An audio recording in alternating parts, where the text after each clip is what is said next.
नमस्कार दोस्तों, स्वागत है आपका हमारे वीडियो में। आज की कहानी है रहस्यमय शहर का पार्ट 2। एक कुरूप औरत मेरे नजदीक आई और न जाने क्या अंट शंट मेरे कानों में कह गई। उसे धक्का देकर हटाने का दुस्साहस करने के बजाय मैंने खुद ही अपनी चाल और तेज कर दी। चलते चलते जब मैं एक बड़े दरवाजे के पास पहुंचा तो उसमें खूब उजाला हो रहा था। वहां मैंने वैसे ही धूल में अट्टे चिथड़ों में लिपटे फकीरों को रास्ते में अड़ा पाया, जैसे कि शाम को सराय में देखे थे। उनका चेहरा देखकर डर मालूम होता था। मैंने देखा कि हाथ फैला फैला कर वे भीख मांग रहे थे। समझ में नहीं आता था किधर जाऊं। मैं चकपई की तरह घूम गया। यकायक मैंने अपने आप को वहीं पाया जहां से मैंने शुरू किया था। मैं अंदर अपने कमरे में पहुंचा और कांपते ताले आ, चाबी डाली। कमरे के अंदर गया। दोस्त का ध्यान तो कतई मेरे दिमाग से उतर चुका था। मैंने यह भी नहीं सोचा कि अब वह लौटेगा कि नहीं। कमरे में घुसते ही मैंने दिया सलाई जलाई और फिर मोमबत्ती। इसके बाद मैंने ऊपर से नीचे तक संदूक, अलमारियां, सोफे, कुर्सियां सभी कुछ देख डाला, पर कुछ नहीं था। अपना भय मिटाने की उत्सुकता से मैं और भी भयातुर हो उठा। फिर मैंने सब सामान ठीक से लगाया और अपना बचाव के लिए सामान इकट्ठा कर लिया। अपने सोने के कमरे की मैं बहुत ज्यादा हिफाजत करना चाहता था। क्यों, मुझे तो सोना नहीं था। निश्चय मैं एक किताब उठाकर पढ़ने लगा। ये ठीक है कि मेरी आंखें पन्नों पर चिपकी हुई थी, लेकिन मेरा ध्यान खिड़की और दरवाजे पर टिका हुआ था। कहीं कोई छिपा ना बैठा हो। जीने पर चढ़ते हुए किसी के पैरों की जोर की आहट मुझे सुनाई पड़ी, और प्रतिक्षण बढ़ती हुई उस गति के साथ मेरी चिंता भी समान गति से बढ़ने लगी। वह आहट ठीक मेरे दरवाजे के सामने आकर रुक गई।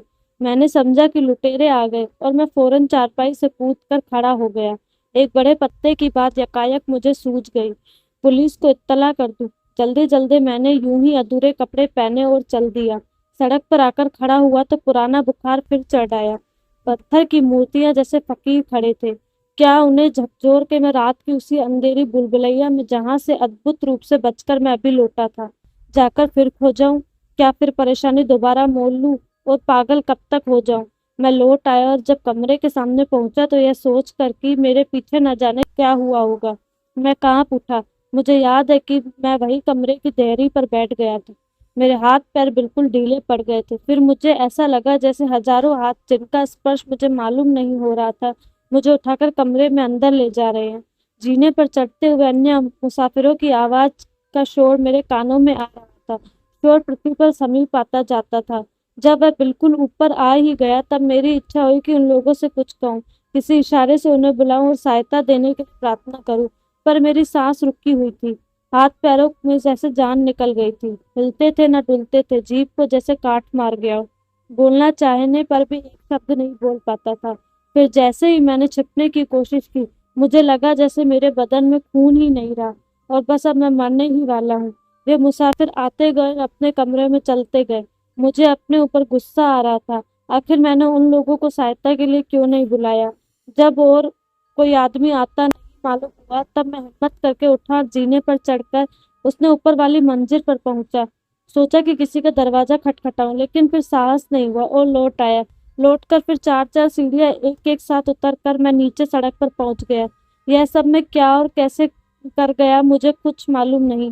पहरेदार मेरे सामने आकर खड़ा हो गया। मैंने कहना शुरू किया कि मैं तुम्हें ही बुलाने आया हूँ। मेरे कमरे में चोरी हो गई है। पहरेदार मेरे साथ हो लिया और जब थोड़ी सी बातचीत उसने करनी शुरू की तो मेरा ख्वाब हवा हो गया। मैं क्या तमाशा कर रहा हूँ? तब भी मुझे इसका कोई भान नहीं हुआ। अब तो कमरे में पहुंच कर पूरे साहस के साथ कोना कोना छान डाल सकता था और मजे में सो जा सकता था। पर करता क्या, पहरेदार जो आ गया था उसने अपनी टॉर्च जलाई और उसे लेकर वह बैठक, गुसल खाने, कुर्सी, मेज, पलंग और किताबों में चोर की तलाश करने लगा। मैंने झूठ मूठ कहा। इन सफर बैग और समाधान के बीच एक जगह में संदूकची रखी थी और उसमें जवाहरात भरे थे। वही संदूकची चोरी हो गई। मुझे इस कदर क्रोध आ रहा था कि बस इन होटलों और सरायों में तो बस उठाई गिरे गिरह कट, चोर, बदमाश, लुटेरे, डाकू ही बसते हैं और इन होटलों के मालिक कुछ नहीं करते। बदमाशों को कोई सजा नहीं देते। और यह सब कुछ मैंने इतने जोर से कहा कि शायद बात की बनावट पहरेदार पर जाहिर हो गई, क्योंकि उसकी आंखें अविश्वास की हंसी धीरे से हंसती। तब तो मुझे वाकई गुस्सा चढ़ गया। मैं कहता हूँ मुझे पूरा विश्वास है। झुंझलाकर उसे मैंने समझाने की कोशिश की। अभी अभी वह संदूक की यहाँ मौजूद थी। उसमें एक बड़ा तमंगा था जिसमें हीरे मोती जड़े थे। और सोने चांदी का रंगीन काम हो रहा था। पहरेदार बीच में टोककर बोला, भाई इस सराय में तो आज तक एक भी ऐसी घटना नहीं हुई। उसकी शान के खिलाफ किसी ने आज तक उंगली नहीं उठाई जनाब। चारों तरफ सारा पड़ोस इतना शरीफ है। मैंने कहा, सोते सोते मुझे एक ऐसी आवाज मालूम हुई जैसे कि शीशे को हाथ खरोचने पर होती है, या जैसे कि संगमरमर की मेज पर किसी चीज को घसीटने से होती है। और जैसे ही मैं चारपाई से कूद कर खड़ा हुआ कि मुझे एक आदमी धीरे से किवाड़ फेंककर कमरे में बाहर जाता हुआ दिखाई दिया। हाँ, उस तली में 4 तांबे की कीलें जड़ी हुई थी। उन्हीं कीलों की किरकिराती आवाज से मेरी नींद खुल गई। पहरेदार ने मेरी आंखों में अपनी आंखें गड़ा दी। चलो मेरे साथ, मैं बोला। थानेदार के पास रपट लिखाओ। अब मेरी मुसीबत आई। भला मैं इस बात पर कैसे राजी होता? मेरी संदूक की चोरी कोई रपट लिखाने के लिए थोड़ी। मैंने कहा, वह मेरे एक साथी भी है जो बाहर गए हैं और जरा देर से लौटेंगे, और इस मुसीबत के वक्त में एक वही मेरा अकेला सहारा है। अब इस जोखिम से भरी जगह में अपनी कीमती कागजात और सामान एक पल के लिए भी छोड़कर नहीं जा सकता। जो गया सो गया। अब क्या, जो कुछ बचा है उसे भी गवा दूं। पहरेदार की आंखों में फिर अविश्वासपूर्ण मुस्कुराहट नाच उठी, और मेरे दिल में आया इसे जमीन पर दे मारूं। यकायक दरवाजा खुला और हमारे वे अजीज दोस्त वापस तशरीफ लाए, जिनके पीछे ये सारा पागलपन और तमाशा हुआ, जिनको ढूंढने के लिए हम शहर की गली गली के चक्कर काटा किए। कूदकर मैंने उसे गोद में भर लिया और अलग ले जाकर इस तमाशे का सारा किस्सा सुनाया। पहरेदार जैसे कुछ न सुनने का बहाना करता रहा। वह सब समझ गया था। अगर इस वक्त मैं जरा भी मजाक करता तो फिर सब गुड़ गोबर हो जाता। वही गंभीरता पूर्वक उसने और मेरे दोस्त ने सलाह कर यह तय किया कि कल सुबह होते ही थाने में रिपोर्ट लिखाई जाए, और जिससे मेरे साथ पूरा पूरा न्याय हो सके और दोषी को पूरी सजा दी जा सके। पड़ोस के सब कमरों की और बंदरगाहों पर जहाजों के सभी अड्डों की भी तलाशी ली जाए। सवेरा हुआ, किंतु प्रभातकालीन सूर्य के उज्जवल अरुणिम प्रकाश में समस्त नगर मुझे शांति और सौम्यता का आवरण ओढ़े मालूम हुआ। उसके अंत में मुझे विश्राम के लिए आश्रम दिख पड़ा। बस जी में आया कि इस प्राचीन नगर की स्मृति पट से मिटती हुई, ओझल होती हुई गाथाओं की एक करुण शान और महान कला को एक बार मन भर कर निहार लूं।